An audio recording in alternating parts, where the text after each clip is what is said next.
Welcome to Pocket Mentor's second Facebook Live session. Well, thank you for tuning in. We hope you're all doing okay. You got to stay safe, you got to be safe. And we're here again this afternoon to impart some knowledge which we think would be very helpful to everyone. As we try to live in a totally new and different situation, this is unprecedented, this is uncharted territory. And this is what Pocket Mentor is all about. And we're going to be continuing to do this for everyone. Pocket Mentor is a platform of experts from various fields, and this is our way to share our experiences and knowledge with the hope and intention that you may learn from them and find yourselves inspired, learned, and fulfilled. And so, coming from last week's discussion, we try to make sense of what is happening and what we can and should be doing given the situation. Now, the very nice thing about what happened last week was that we had such an unexpected number of people who participated, and there were so many intelligent and good questions.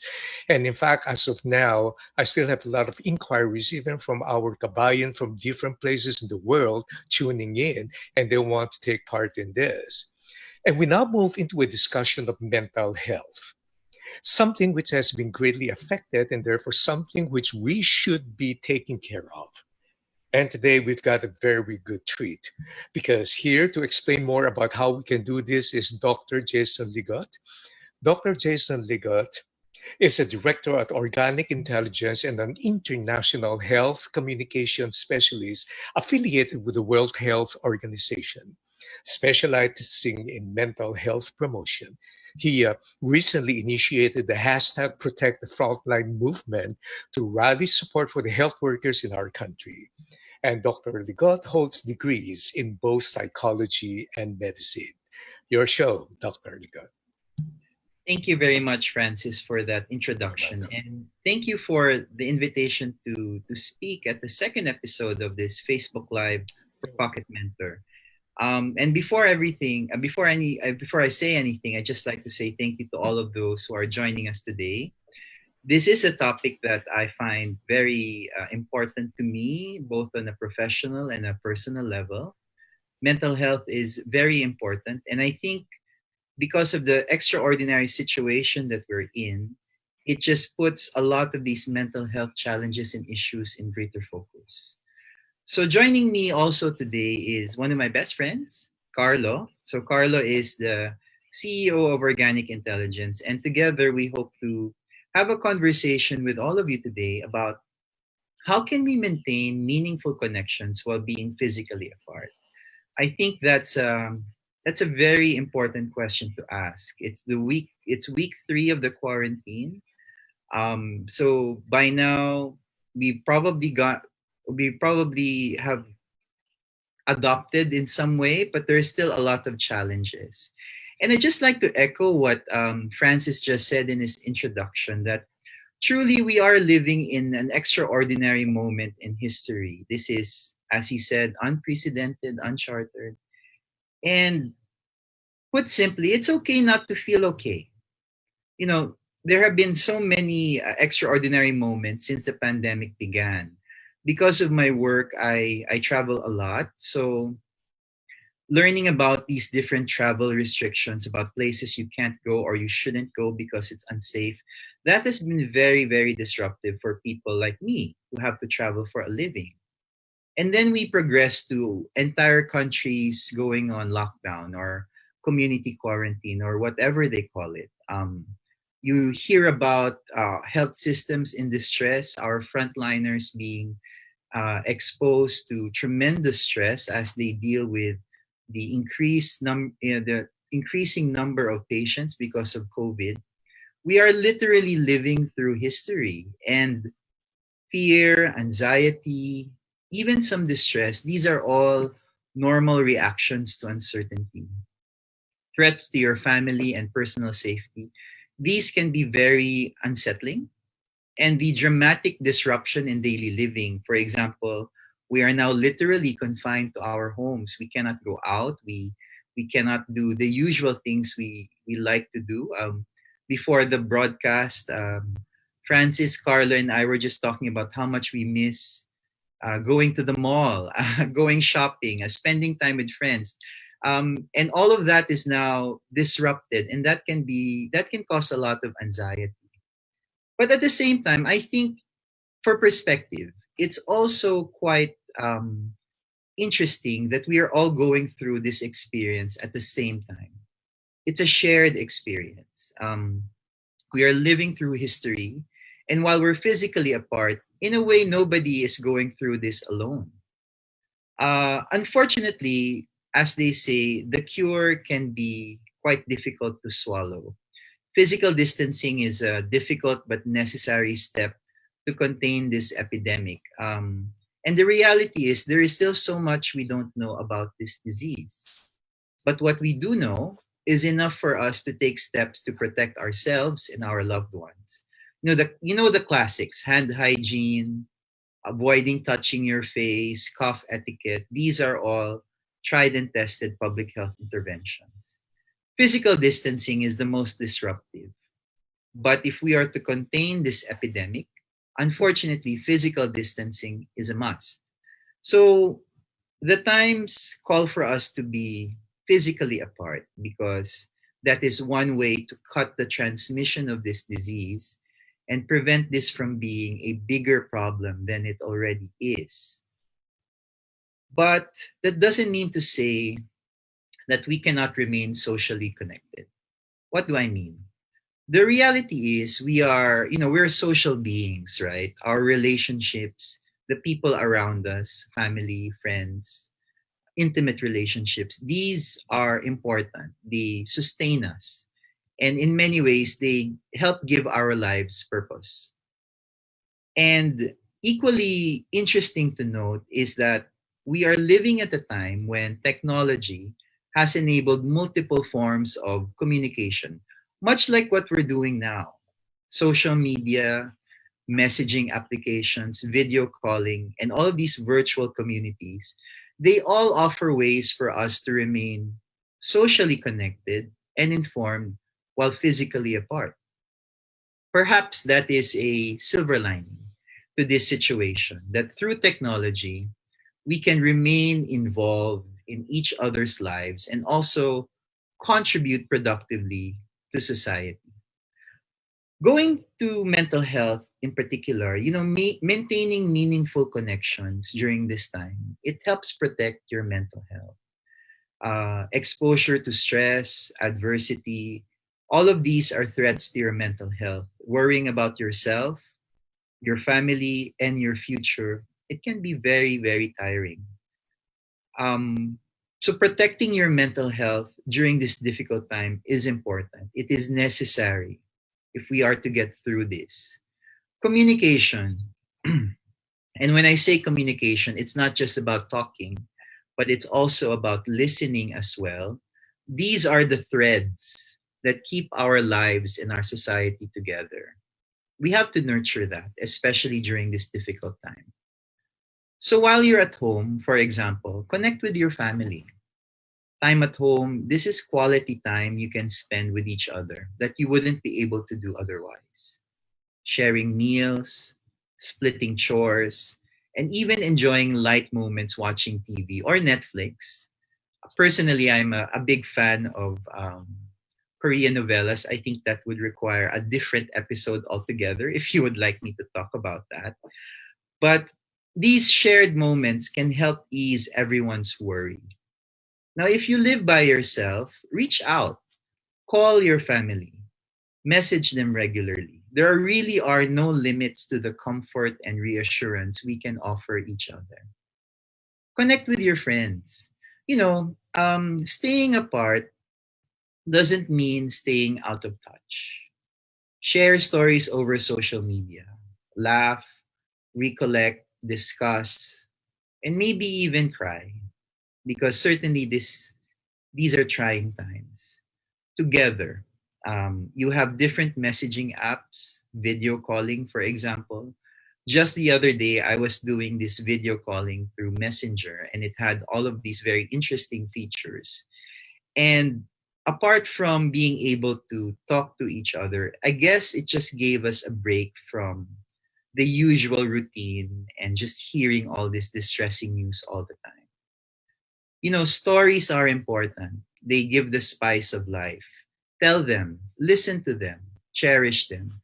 And I suppose we should all look forward to better times when we can be together again and tell stories about this extraordinary moment in our lives. At the same time, I think it's also important to us to connect with those who may be experiencing this a little harder than others. You know, Again, before the broadcast, I was talking with Francis and Carlo, and one of the insights we've discovered through different emergencies is that segments of society or groups who are vulnerable are just made more vulnerable during times of crisis. So, for example, all of this can be very confusing and stressful to young children. Talk to them. Talk to them in words that they can understand. Um, Art, for example, is a great way for them to express complex emotions. You can sing, you can paint, you can mold, you can create. It's going to create a mess, but at least it offers a way for young children to express their emotions and for you to understand how they see the world. This will help them feel more secure. Older people may find this time especially difficult. Based on the data that we have, they are especially vulnerable to the disease and to developing complications. All of these restrictions also highlight their physical frailty. It's very difficult. Again, talking to them, listening to their concerns, offering practical help or advice, or maybe even going the extra mile and doing something for them because they can't go out of the house, all of these will help. Find the best channel to keep connected with older people. Maybe it's not the apps, maybe it's a good old telephone, or maybe it's through email, whatever works. Keeping them informed and keeping them, making them aware that you care for their well being, that will help them get through this. Now, as you know, we have been on lockdown for a little over 2 weeks now. And for some people, that experience can be very isolating and it can lead to loneliness. And loneliness affects our physical health, but our mental health as well. It can make us feel more anxious. At worst, it can even lead to depression. Don't be afraid to reach out. If you have a friend who lives alone, or you know someone who has had difficulty with their mental health in the past, check up on them. They won't mind. Let me reassure you. You never know how much that one call or message can mean to them just at the right time. Connect with your community. As I mentioned in the beginning, we're all in this together. And how amazing is that actually that we are living through history all at the same time. And there are many amazing ways you can help. Social media and the internet offer many tools to contribute productively. For example, I started this campaign with another doctor called Protect the Frontline. And through a website and social media, we are finding ways of connecting groups who wish to donate to our frontliners who are calling out for support. How amazing that we can do all of that while maintaining our physical distance. Find a cause you would like to support. There are many, and they're waiting.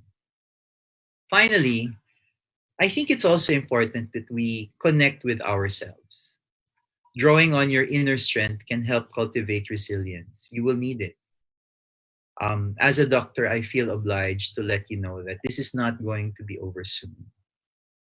Establish a new daily routine, find some quiet time during the day, and just embrace silence and stillness. It can help provide you with inner peace and focus, which is very important to have during this time. It's important to have clarity. It's important to be reminded of what's important in our lives and to find meaning during this time. Meaning and purpose are key for all of us to emerge from this better, wiser, and stronger. On a more practical side, if you have a bit more time to yourself, why don't you use the extra time for some self improvement? Learn a new skill or sharpen an old one. There are many online classes, many of them are free and can be easily accessible through the internet, through a computer. By staying at home, you are doing your part in keeping this epidemic at bay. Physical distancing will go a long way towards keeping our society from falling apart because of this disease. But maintaining meaningful connections, this will help keep us together in hope and prayer for better times ahead. So I think I'm going to stop there and just maybe invite some questions or comments from Carlo or from those of you who are joining us today.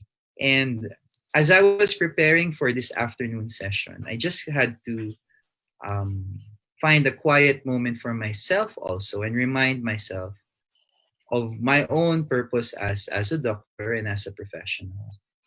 And just how blessed we are to have these avenues to stay connected while being apart.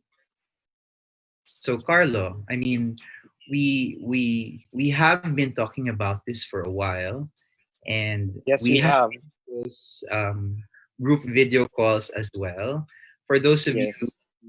who don't know, so Carlo and I, we work in the same office, and one of our daily routines is to have a morning call, and it's just, I suppose it's a way to structure the day, but it's also a good opportunity to just check up on everyone in the team.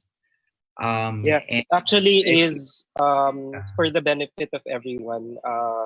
The setup we have. So we are a small company, but the setup we have now is work from home. And the reality is, it is affecting both the big companies and the small companies like us.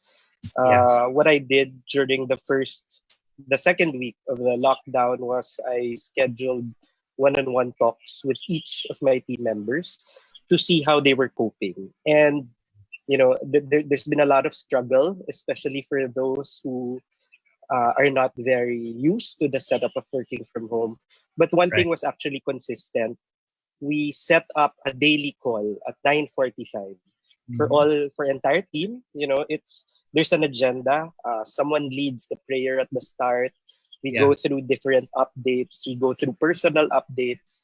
It's basically a venue for people to just share yeah, how they're going about their day in this time of crisis. And mm, it has been working for us. That was the feedback that even I was surprised. A lot of them were saying it was mm, grounding them. It was grounding yeah, them and helping them in that sense. So mm, I think, is earlier you were mentioning about having your routine. I mm, think one of the questions that I had as you were going through your talk was, um, I guess, some practical tips, mm, especially for those who have limited resources. I think you said it. You said it earlier. We're mm, quite lucky to be where we are, but for people who are not quite as lucky as we are, what are the mm. simple things that you think they can do to keep their mental health within within standard? Sure. Yeah. Well, one thing we can all do, and this is going to sound a little ironic coming from me because I work in health promotion and communication. It's just to actually tone down the media consumption. It's important to keep yourself informed, certainly, and there are a lot of opportunities to do that. And listening to the news, keeping yourself updated with all the bulletins, these are important because it will help you navigate this situation. But at a certain point, it does become very distressing, and then there are limited returns, diminishing returns rather. So one thing I would recommend for people is don't listen to the news 24/7. Um, in fact, I would go even further and say consume the news as you would any other normal day. So if previously you only listened to the evening newscast, then go back to that. I mean, whatever is important and is needs to be summarized will be summarized again anyway in the evening. And Of course, in the beginning, we were all very anxious and a little bit excited, trying to figure out what do we do, how do we go about our day. But I think at this stage, it's really more about endurance, and it's about keeping yourself calm and collected, while adjusting to this new normal, as it were. So Yeah, I think that's I one like I practical like tip. that. Yeah, I like the term that you mentioned, endurance, and I think we were having a discussion on it earlier. This situation is not a sprint. It's No, really a test of endurance, stamina, how far you're willing to go. yeah. So that's a very good that's very good advice. No, try to Mm, limit news because the news will not change. mm, I Are there any other tips that we have for those with limited resources? I mean, the reality of mm. the Filipinos who the concept of physical distancing, social distancing. How can others cope with this? Well, I think one of our strengths as a people is our loyalty to family and our faith, for sure. I mean, these are parts of our social capital, and we can draw on that during times of difficulty. So, as I mentioned earlier, um, now that we're confined to our homes, whether it's a modest home or a grand one, this is time that you can spend with family, time that you would otherwise not have because you're so busy working. So use that time to rediscover those bonds or strengthen those bonds or repair those bonds, even. That's certainly something you can do, whatever your status in life. And just as a general piece of advice, although I understand this is a topic that might be discussed in another episode, I think to give some perspective to people, um, a wise psychiatrist once told me that the roots of anxiety are usually three things. So the first is the unknown, the second is the unpredictable, and the third is that which you cannot understand. And if you internalize that insight, you kind of understand why, for example, when trying to manage anxiety, we recommend finding a routine, focusing on the things that are within your control and not worry about things that are beyond your control. Because if you do worry about things that you cannot do anything about, the things that are unknown, what you cannot predict or you cannot anticipate, that will really make you worried, and that will sustain your anxiety. So it's I think a very powerful insight that we should all try to embrace now. Just the whole uncertainty of the situation. Um, in another occasion, I was being asked about what do we know about cures for the disease, for example, all of these experimental methods of treatment. There is a lot of science that is being done out there currently, and those who need to know about it and need to cultivate the science, they're doing it.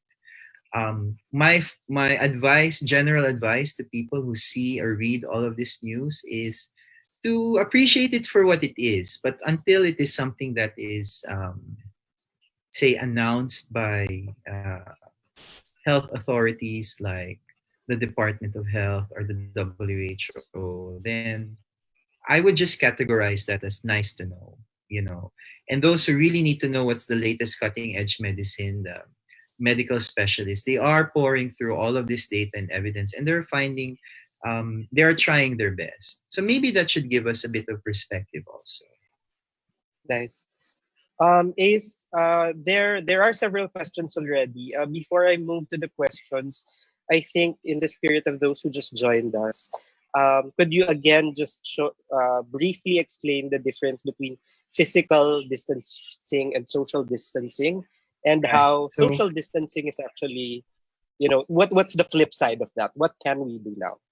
right. So, as I was explaining earlier, because of our knowledge of how this disease is transmitted, there are a couple of things we know that we can do to protect ourselves and our loved ones. So the classic ones are keeping your hands clean. Don't touch your face or avoid touching your face. If you're gonna cough, cough properly, cough to your elbow, or use a tissue and throw it after. And one of the interventions to prevent or rather control this epidemic is the term social distancing. But lately, actually, even the WHO has shifted the language and said it's not social distancing, it's actually just physical distancing. And that's important. Physical distancing, uh, it provides a barrier that prevents the transmission of the disease. And that's very important. But because of the technology that we have right now, which we're doing it right now, we're broadcasting, we're talking with all of these people, all of them are listening to this, part. And through the use of technology, you can find meaningful connections while still following the public health advice. Okay, thank you, Ace. So we have our first question. It is from Imelda Paez Rodriguez. Hello, Imelda Imelda. asks, how do you cope worrying about the uncertainties of our situation with COVID-19? I am retired, no income, my savings are dwindling. Okay. First of all, Imelda, I'm really sorry to hear that you're in such a situation. And this is a situation that is faced by many people. Um, I think before we went on broadcast, one of the things we were talking with Francis was that the reality is the economic insecurity is something that will contribute a lot to your anxiety and to your mental stress. I can offer maybe just some general advice because I don't know the specifics of your situation. First of all, I'll focus on the things that I can control. There are apparently some resources being offered by government. I don't know the details, unfortunately. There are also some relief that's being offered by local government, even national government. So try to find out what those resources are and how they can be made available to you. Um, I understand the difficulty of the financial strain. The thing is, I think we can all relate to that. My general advice for that would be try to manage and see what other resources there are available to you. You can turn to family, friends. This is really the time I think when we have to look out for each other and really just find ways of supporting. I know that that doesn't come off as very concrete advice, and again, I'm sorry to hear about your difficulties, but there may be some ways that other people can help you, whether officially or unofficially. So I hope you're able to find the help that you need. Is I think one thing that you mentioned earlier was looking out for yourself. Mm, And I think that's something that can also help us when it comes to Imelda's question. It's given what's happening and the things that are beyond our control, mm. perhaps a more conscious looking out for yourself, being grateful for the things that are going well for her personally. Maybe that kind of thing can help her. Sure. I mean, um, there is power in perspective, and I remember a good friend of mine sharing that this kind of situation just reminds you that there are still blessings to be thankful for. There are still things to be grateful for in spite of the difficulty that we face. But I think with Imelda, it's a lot of very practical concerns also. Unfortunately, this is really, I mean, I would love to help you in more detail, but this is not the platform for it. All I can offer is some general advice, and I hope that you find comfort in that. Okay, thank you, Ace. The second question we have is from Anonymous. Actually, it was Okay, written in a non-English alphabet, so we couldn't that's read fine. out his Oh, name. okay, that's interesting. Um, any advice on how extroverts can cope up with the lockdown? Right. So the I can't relate, to be honest, because I'm an introvert. So if I'm to be totally frank, there are aspects of this isolation that I don't really mind. But for extroverts, I think what you need to do is to channel all that extrovert energy to perhaps something productive. As I mentioned earlier, there are so many online communities now, online websites that are just looking for volunteers, looking for people who are willing to support a cause and have time and energy in their hands. So that's a very productive way for to channel all that extrovert energy. But I think my understanding of being an extrovert, and correct me if I'm wrong, anonymous, is that you draw energy from other people, and that's something you can still do. I think even by being physically apart. I mean, social media, messaging apps, all of these video calling applications. These are ways for you to still remain connected with your circle of friends or whoever.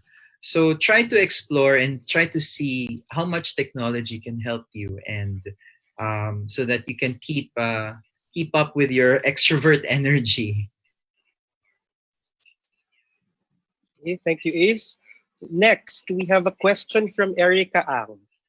How do we cope with the guilt feeling from being helpless while a lot are dying and suffering? I think this is something that we've been talking about, no, the two of us. Yeah. That feeling of helplessness, wanting to do something, but the apart from the different platforms, it's something just beyond our control. So, any thoughts on this?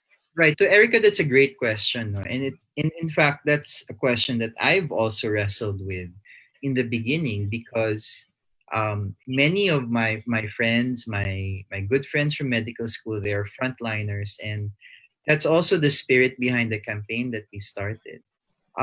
So I'll answer that in two ways. The first is actually by adhering to the quarantine, by practicing physical distancing, keeping your hands clean, avoiding touching your face. You are doing your part. So I hope that eases the guilt a little bit. That by contributing and by cooperating with what authorities are asking us to do, you are saving lives, and that I think is a very also rather amazing thing to put into perspective, isn't it? That by staying at home and following government advice, we are contributing to the solution. Um, the second part of my answer is I think guilt it's a very complex emotion. And my advice to you is to spend some quiet time with yourself and try to examine, where does that guilt come from? Is it because you feel that maybe there is something more you can do, and if you weren't quarantined at home, maybe you can do some more? Does it come from a past memory or a previous experience that this quarantine is just triggering? I think understanding where that guilt comes from will be critical for you to figure out the best way to manage it. And so I said I have two parts, and actually I have a third. And just to reiterate, there are many ways that you can participate in productive ways while at home and contribute to the effort. You can, for example, visit our website, protectthefrontline.com. There are many other websites, many other groups who are doing similar things, who with similar noble intentions.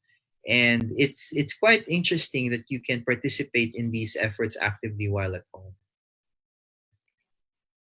Thank you for that, Is. I like what you said about um, understanding where that guilt comes from. If you remember, we've had several discussions about this, and I shared an article to you about grief.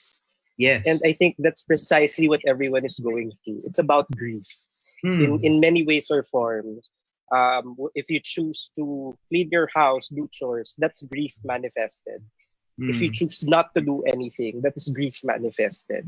Right. If you tend to rant on social media, that's grief manifested.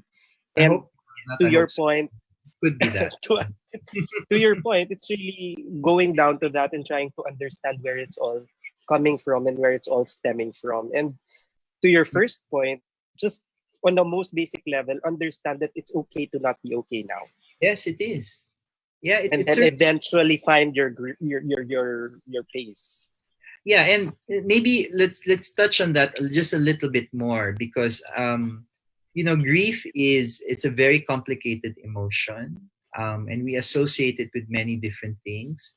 Most commonly, we associate grief with the loss of a loved one, and I mean, certainly now there are a lot of families who are either faced with the loss of a loved one or who have already lost someone due to COVID.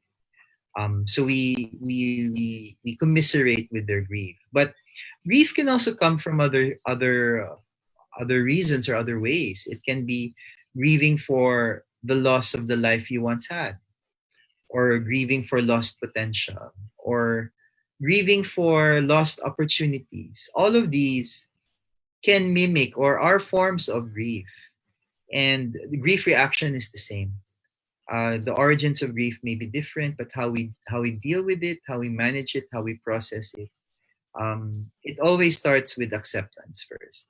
Denial is the first stage, but over time you grow to accept where that grief is coming from, and then hopefully channel that towards something more productive, and then in time you also find healing, hopefully.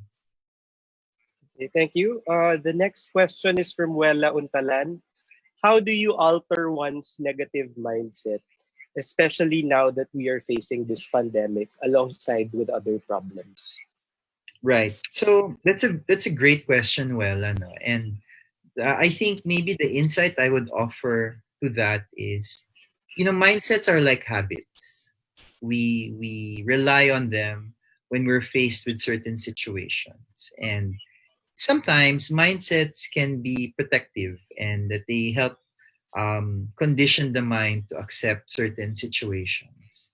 But if the challenge is to change mindsets, I go back to a point I made earlier about perspectives. I think that's the only way you can really change your mindset, is if you change the way you view your reality, and accepting the uncertainty of the situation, which sounds like a contradiction. You accept the things that you don't know, is one way. Focusing on issues that you have control with, that you can actually act on, that's another. And like any habit, having a new mindset takes time. So you also have to be patient with yourself, and just find ways of reminding yourself of how differently you should be looking at each situation or scenario. Um, yeah, and actually, the fact that you're asking this question, I think that's a good sign. That should signal to you that your present mindset is no longer helpful, perhaps, and that there is a need for you to have a new one.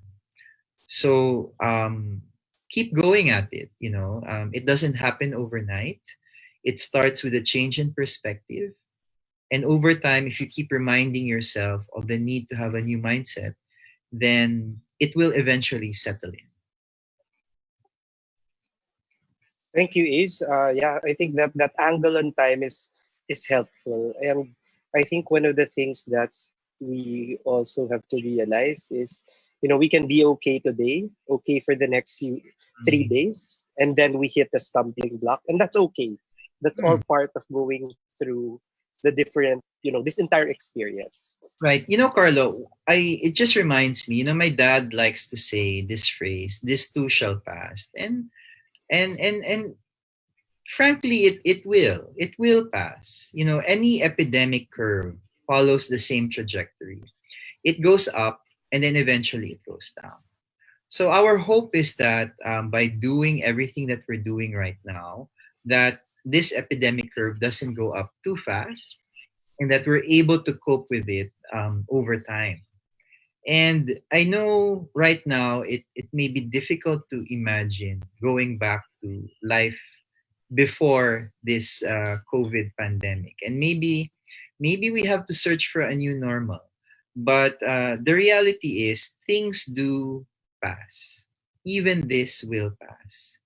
So maybe that's something you can keep reminding yourself as you struggle with this new with this situation.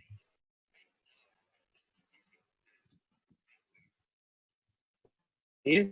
Yeah. The next question is from Marian Grace Maceda. Mhm. Marian asks, my husband is a frontliner in an NCOV-infested hospital in Manila. My anxiety increases every single day, and I'm at the point of making him resign, and I don't care anymore.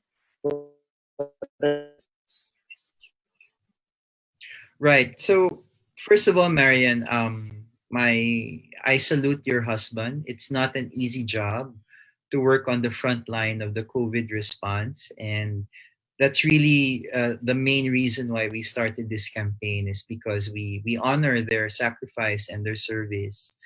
Um, I think again, it's about perspective. I totally understand the anxiety that you feel, and it comes from a very real fear of any threats to personal safety and to the safety of your loved one, your husband. So that's valid. That is a valid reaction, and I'm sorry that you're put in this situation. What you decide to do with that, whether you convince your husband or you have a discussion about him leaving his work, frankly, that's a personal decision, and I don't think it's in anyone's position to impose their perspective on that. That is a choice you and your husband will have to make.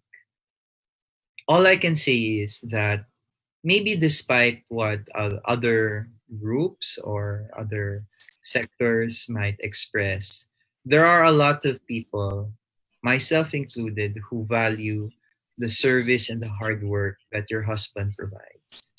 And at the same time, we also value the sacrifices that their families, such as yourself, have to go through in order for us to have the right people serving on the front lines.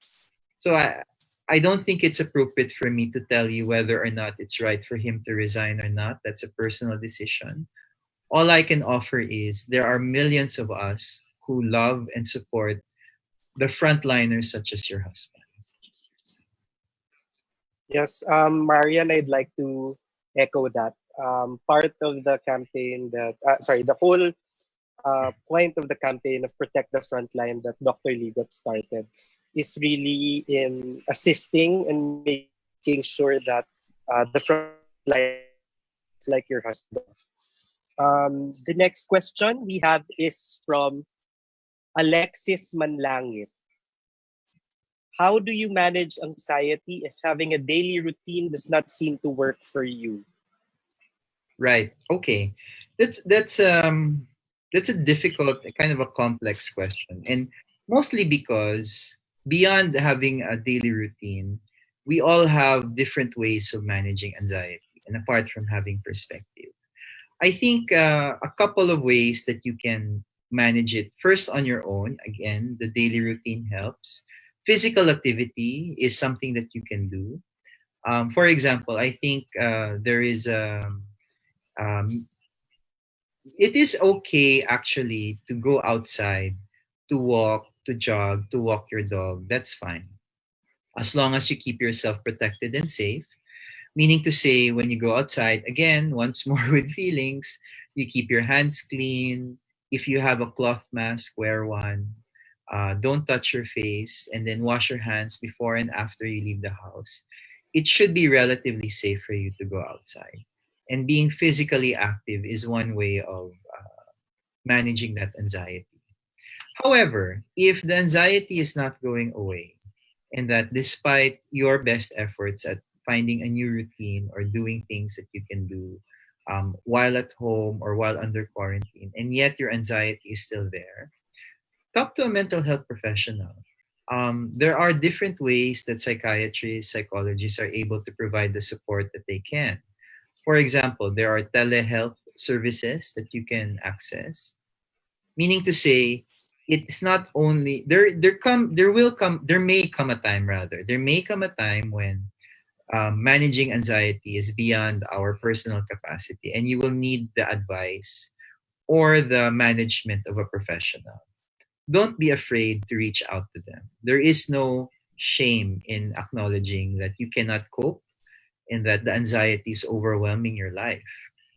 These professionals, doctors, counselors, therapists, etc., It is their mission and their job to help you um, manage that. So if you're having difficulty, I'm sorry to hear that. Beyond the practical advice, if that's not working, find the help that you need. There are services available. Okay, thank you. Thank you for that, Ace. My next question is from Sheila Rivera Eusebio. Hi, any tips to engage employees post ECQ? How can we keep the employee morale up? Okay. Um, I think that's an important question to ask, and that kind of relates to an earlier point I said earlier. An earlier point I said earlier. Anyway, that at some point this will end. Yes, so you have to be thinking about a post quarantine scenario. First of all, as an employer, I think your primary responsibility is to guarantee the integrity of your business. As was mentioned earlier, economic insecurity can drive anxiety. So, if in the first instance you can reassure your staff that the business will continue, that their jobs are secure, that's already a very big step towards helping them adjust and managing their own mental health. Other than that, there are a couple of steps I would recommend. For example, in my other workplace, we are finding ways to check up on each other regularly. And as Carlo mentioned earlier, the morning calls are helping us too. So find a structure for your own company or business where the objective really is to basically debrief or decompress and find ways to talk to each other and process each other's emotions.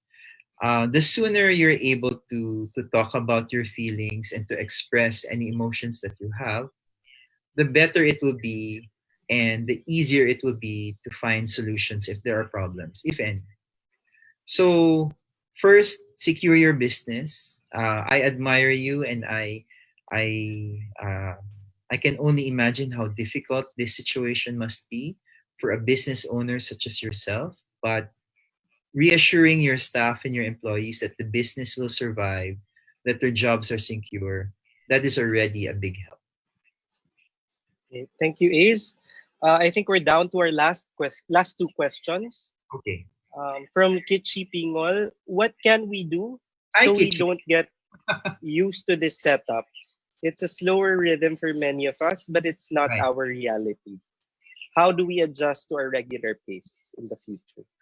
Well, I think in the short term, we just have to accept that it will be there will be a lot of turbulence. Meaning to say, even after the quarantine lifts, we should not expect that it's back to normal completely.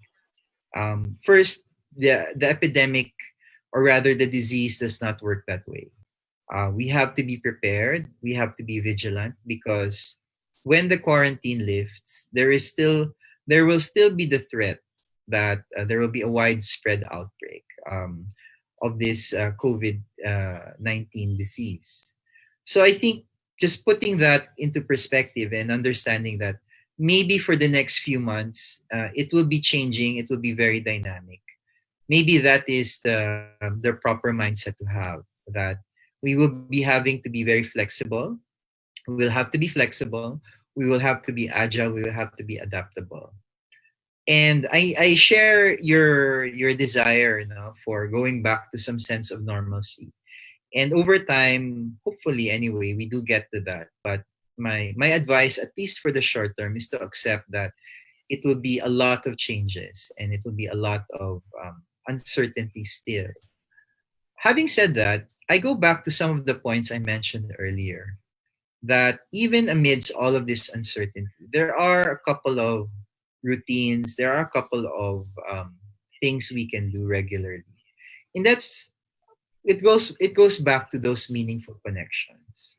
I mean, examine in your life who those meaningful people are and how you can strengthen those connections, because you will need it. We will all need it, frankly, if we are to live in this COVID-19 reality. Thank you, Ace. The another question from Celine Bengson, which Hello, is my Celine. cousin. She should have just messaged me.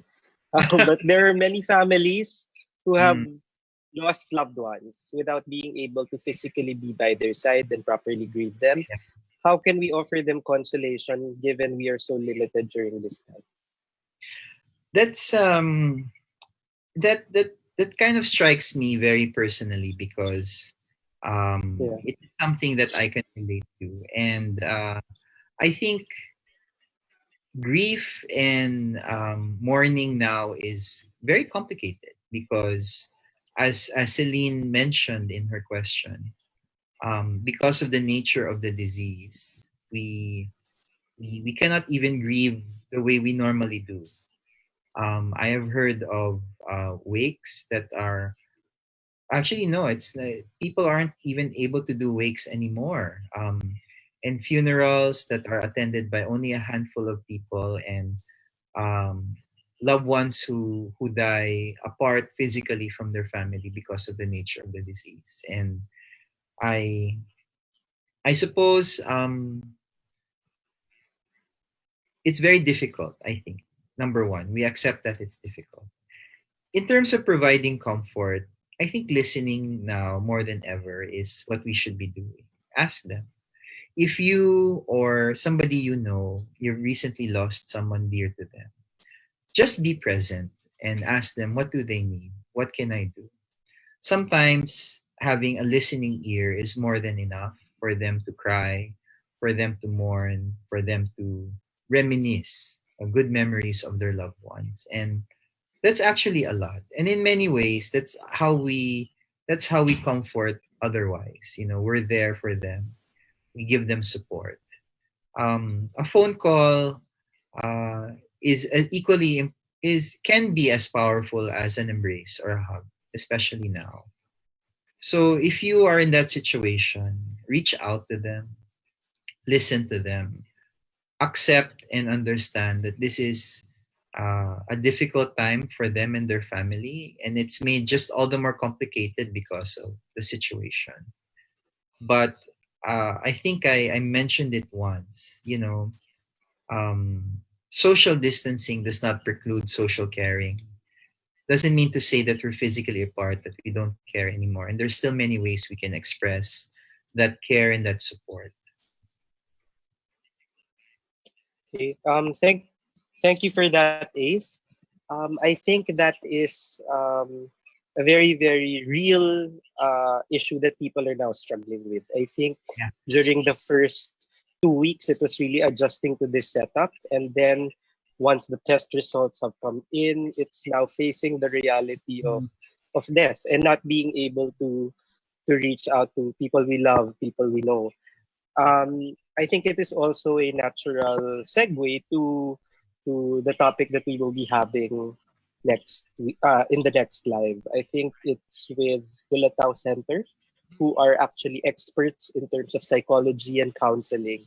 And I think coming from that, looking forward to that talk, we can deal more with these topics of anxiety, of Mm. grief. Sure. As we close, Ace, I just want to ask what are your last few thoughts on this matter? How do we cope with with with this new reality? Mm. Albeit temporary, it is really a marathon that we are up Yeah. against. Well, I mean, first of all, I'd like to say thank you to everyone who tuned in and who listened. I'd like to say thank you to all of those who asked questions. I hope that the responses we gave, at the very least, give you some perspective. If not, give you some direction on how to manage your practical issues in this current situation. But I cannot help but really just be amazed at what we're doing right now. I mean, we are at our different homes. I mean, our producer is somewhere in Quezon City. You're in a different building. I'm in a different building. Francis is in his home, and all of us are in our different homes. And yet somehow we found a way to have this conversation today. And that's really what if anything, that's what this talk was about. It's about demonstrating that while we're physically distant, because we have to be, and because it's what we have to do right now, we can still cultivate these meaningful connections, and we can still remain connected and find ways of sharing stories, of listening, of providing advice, and really helping not just ourselves, our families, our immediate community, but the bigger challenge that's really facing our country right now. So, with that, again, I'd like to say thank you, and I hope that some of the insights that we shared this afternoon with you will help you find some comfort and also find ways of maintaining your meaningful connections, rather cultivating meaningful connections while we're all physically apart. Okay. Ace, thank you for that. On behalf of Francis Kong, on behalf of the Pocket Mentor team, we'd like to thank you for spending this afternoon with us. I think one of the key things that we really gained from you today is, mental health is most personal, but very, very much social. And I think that helps us frame this new reality. So it's looking after ourselves, this time really doing our part in trying to reach out to others, ensuring that they too are well. And together, just by staying at home but maintaining these connections, will actually be doing our part in helping us and helping the nation get through this. So thank you so Right. much to, to the followers of Pocket Mentor. We hope you learned something today. Please stay tuned for a session by the end of the week. It will be led by the Bulatao Center, which is a center in psychology and counseling, to talk more about this topic. So thank you for watching, everybody. Thank you. Have a good afternoon and stay safe.